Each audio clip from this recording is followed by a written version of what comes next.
Buckets pregame show from Orlando, Florida. We're coming at you live, and tonight we have an awesome show lined up for you. We'll be talking about all the roster changes that happened in the offseason. We'll take a look at the brackets, and at the end of the show, the little man, Tots, will be sitting down on the pregame show with me. It's going to be sweet, and it's coming up right now, the Hot Pockets MLG pregame show.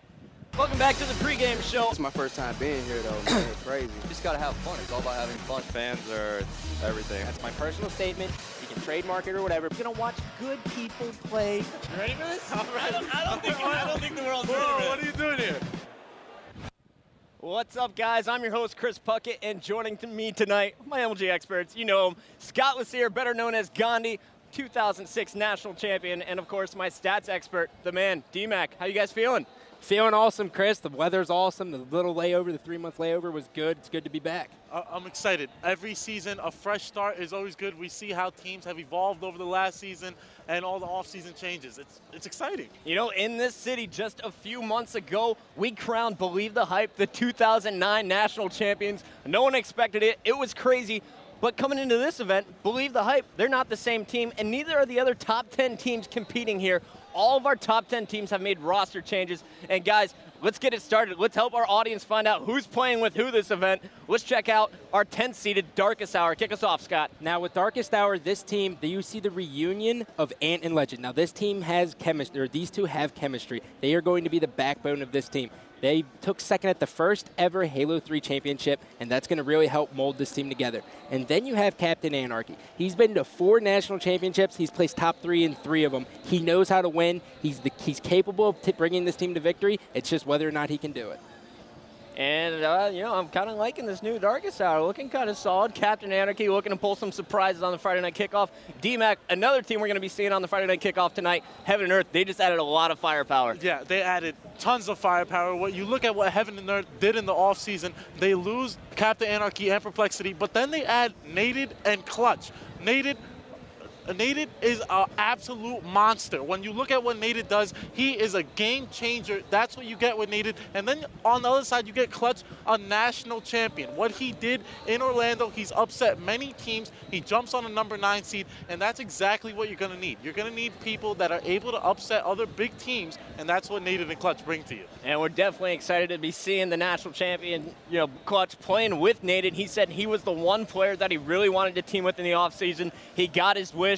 He's playing with Nated. He's playing with Killer Drew and Karma. They're going to be sweet tonight. And so is this team, Status Quo, the team that's been tearing up the land. They're coming in at number 8, Scott. Now, Flamesword and Ace keep the Status Quo name over the offseason, but you know, the problem with Status Quo in the past was not their dedication. They were always prepared for an event. It was just the tournament pressure. They had a hard time performing, so what do? They pick up a player, name enabled, he was on Dynasty, shows up to Anaheim with only online practice, comes in and gets 4th. Now, this kid, that says one thing to me. He knows how to handle tournament pressure. Flamesword and Ace are going to be looking for him to bring them back into the top 8 where they belong. And he's got sweet red hair, so I'm going to be watching him just for that. And, guys, they also added a player who blew my mind. He looked terrible in the VOD I watched. Assault looked incredible at the LAN. He was dropping plus 10 almost every other game. Look for him to turn some heads tonight on the Friday Night Kickoff. And let's move on now to our number 7 seed. That's going to be Final Boss. Yeah, that's right. Final Boss is the 7th seed. And a very unconventional 7 seed. When you look at what Final Boss has done last season, they were very disappointed with how they played. But Puckett, we have to remember what we saw at the national championships. We saw a number 7 seed win the whole tournament, and that could certainly happen here with Final Boss. You look at Ogre 2, you have a Halo legend. Then you have 2 veteran players in Fear Itself and Victory X, and then you have the player that I like to pick up of the most, Tots. Tots is going to be a player that really gives him the practice, the drive, and he's a very objective-minded player. That's something that Final Boss has lacked in the past, and that's what's going to revitalize this Final Boss squad. And we'll talk more about Tots later in the show. He'll be joining me, of course. And, guys, let's move right on with number 6, Team Classic. They lost Best Man, but they added the Old Spice Rising Star. Talk to me about it. Now, picking up Toxic was a huge move. This kid has nothing, or has everything and raw talent. He is a total package, but he's never been on a team with a team leader. Now, when you put him in a mixing bowl of Soldier 187, Chig, and Ghost Ayami, you're going to get talent.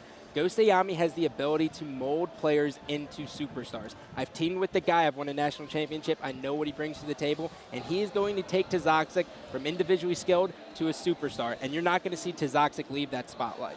You know, and Sundance said it on the bracket show. He expects Tazoxic not only to be a star in the league at the end of the season, but to be a superstar. Will it happen? Well, we have to look and see it. Well, find out this weekend is what I'm getting at. Guys, let's move right on. Moving on to number 5, Believe the Hype. Stumble and go, baby. Stumble and go. Believe the Hype. Believe the Hype, your 2009 national champions. Not the same squad that you saw last season. They changed 2 players, and they add a Destin and a Pure Gangsta. I really like this pickup, Scott. When you look at Believe the Hype, they add 2 players from Dynasty. These players from Dynasty also showed that they could cause a lot of upsets. That's what Believe the Hype is about. They play a lot of good teams, and they play them very well. I expect them to keep up with the aggression. We're going to see the same Believe the Hype squad that we saw last season, and every team in the top 8 is going to be scared to play them. And Believe the Hype looking awesome with that lineup. I'll talk more about those guys later, but right now I want to talk about the number 4 seed. They were looking very impressive in their offseason lands. That is Team Instinct. Now, Instinct, this was one of the more incredible moves I saw over the offseason. Roy and Lynch have always had a hard time winning a tournament. They've never won a single tournament. They flirted with it a couple times, but they haven't been able to seal the deal. So what do? Over the offseason, they pick up 2 national champions. They pick up Elamite Warrior, and they pick up Cloud. Now, picking up Elamite Warrior was absolutely huge. Elamite Warrior has a fire lit under him. He just got dropped from Straight Rippin', and he wants to win more than anything. So picking him up, you're getting a lot of blood, and you're getting a lot of dedication. And then you have Cloud. Cloud was kind of shadowed by Demon D slaying the power, but now he's going to be the main slayer. This kid is going to dominate this event. All right, Gandhi's looking out for Cloud, and we got to be looking out for Carbon. Carbon's coming in at the number 3 seed, the same place that they finished at our national championships. D-Mac, we have a completely new Carbon lineup, though. Who do we got? Not quite the same Carbon you saw last season. They lose Shockwave to retirement. Naded is kicked off the team. They pick up Best Man and Strong Side. So when you really break this team down, you're looking at 2 main duos here. You have Best Man and Defy, 2 best friends outside the game, and arguably 2 of the best battle rifles inside the game. And then on the other